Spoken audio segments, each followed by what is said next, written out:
Olha que interessante. Um dos fatores, aquilo que normalmente mais a gente escuta em relação à consultoria, é a dificuldade que as pessoas têm em relação à questão financeira. Eu que trabalho na área de consultoria, eu dou consultoria, presto consultoria em algumas áreas, mas o financeiro, de todos os trabalhos que eu vejo, é tipo assim, é mais ou menos de cada 10 consultorias, provavelmente 8 são na área financeira. Tudo bem. E isso esgota o assunto. Até eu vou compartilhar uma coisa que isso é coisa do Levi, sou eu. Eu costumo dizer o seguinte, olha, se tem uma empresa que ela entrou em dificuldade, tá, de alguma forma o financeiro ele não foi acompanhado. Ou então, de repente, o financeiro é tipo assim, faltou informação do financeiro, não, embora esteja feito, mas não foi analisado. Aquilo que estava no papel, nos papéis da empresa, de repente não era a realidade. Mas se tem dificuldade, provavelmente essa dificuldade ela já tinha aparecido no financeiro. Agora tem um detalhe, até foi por conta disso que se criou a matriz BCG, quando ela foi desenvolvida. É que tem uma empresa de consultoria que eles perceberam o seguinte, embora algumas empresas elas fossem muito bem em relação a aspecto financeiro, elas não iam bem por outro lado. Então é tipo assim, a parte de cliente, que é uma coisa que pode ser para o futuro, a parte de processo, que você pode ser mais eficiente, pensando em termos de tempo, custo e qualidade, a parte de aprendizado do próprio dono, principalmente, e da equipe. Eu já escutei muito, não tem que treinar minha equipe, mas na verdade eu acho que a primeira coisa, a primeira pessoa a ser treinado é ser treinado para ser dono, porque se você treinar muito bem a sua equipe e se você não acompanhar ela, ela vai arrumar um dono que a merece. Então é melhor ter um dono bem treinado, sob o comando de um general forte, não existe soldado fraco. Eu gosto muito disso. Então, primeiro treina dono, né? E treinador não significa o dono ter tipo assim, ter a consciência que ele precisa aprender. Na verdade, essa matriz BCG, ela traz uma grande sacada, que é coisa minha. Embora ela olhe o passado, ela olhe o financeiro, por que eu falo financeiro ao passado? Porque tudo, olha só o verbo que você utiliza.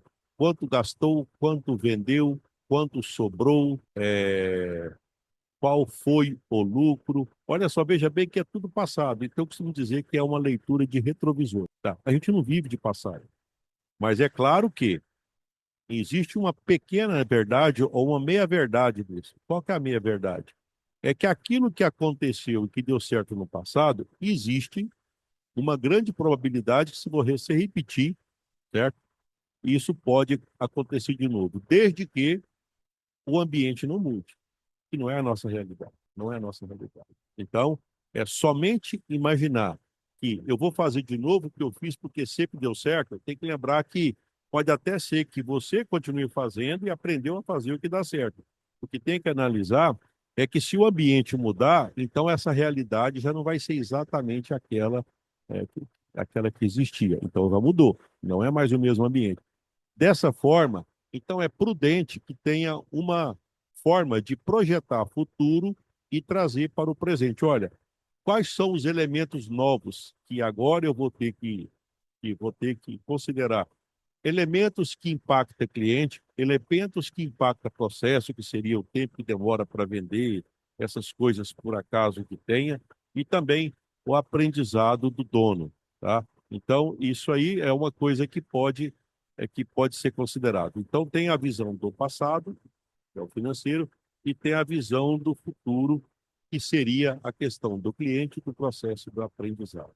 O que eu achei interessante nesse atendimento é que eu encontrei uma pessoa muito preparada do ponto de vista financeiro, acima da média. Eu diria até para vocês o seguinte: com poucos ajustes, ele faria exatamente aquilo que eu faço com, com menos da metade da idade que eu tenho, tá? Então, é alguém que trabalha no multinacional que já tem o controle financeiro. Só que aí eu atentei para o detalhe. Qual que é o detalhe que eu atentei? Atentei para, olha, você tem que ficar bom tanto quanto você é no financeiro, você tem que fazer a mesma coisa para cliente, para processo e para aprendizado de outras áreas. Porque, na verdade, o que faz a empresa crescer, embora o controle financeiro possa de alguma forma, diminuir a possibilidade de fracasso, mas o futuro que vai garantir são essas três coisas para frente. Até uma vez eu inventei esse negócio. Um olhar para trás e três para frente. O para trás é o quê? Olhar o financeiro. Três para frente. Cliente, processo, aprendizado. É mais ou menos uma forma que eu entendi de deixar bem prático, pedagógico, essa necessidade. Pois bem, encerrando esse meu bate-papo aqui, é o seguinte: olha, não é muito raro encontrar alguém que tenha domínio da parte financeira. Ele me apresentou, por exemplo, plano de negócio, me apresentou já, por exemplo, algumas correções, a questão de uma demonstração de resultado, colocando três cenários, um cenário conservador, um cenário moderado, um pouco mais arrojado, quer dizer, mostra o seguinte, mostra um grande conhecimento a ponto de, eu poderia dizer, ó, parabéns pelo controle financeiro. Só que eu lembrei o seguinte, cadê os clientes? Como ele trabalha, então, ainda ele não sabe ainda exatamente quem é o cliente, tá? E veja bem, esse é o ponto, tipo assim, qual que é o empresário que ele não conhece? Quanto mais o empresário conhece o seu cliente, mais a possibilidade de sucesso. Quanto mais o empresário consegue fazer as coisas mais rápido, com mais qualidade, com menos tempo, com menos custo, mais ele consegue espaço no mercado. Quanto ele é mais maleável, quanto mais ele tem uma mentalidade de aprendizagem, mais ele cresce no mercado. Então, esses três elementos, cliente, processo e aprendizado, eu destaquei, olha, você tem que ficar bom no financeiro, eu já percebi que você é. Agora, essas outras três áreas você tem que desenvolver a tal ponto de ficar tão bom quanto você é no financeiro. Então, foi essa a dica que eu passei para ele, e é isso que eu compartilho com você. O financeiro é bom conhecer, excelente, mas é pouco. É empreendedorismo, é você cuidar dessas quatro partes que eu citei nesse meu conteúdo.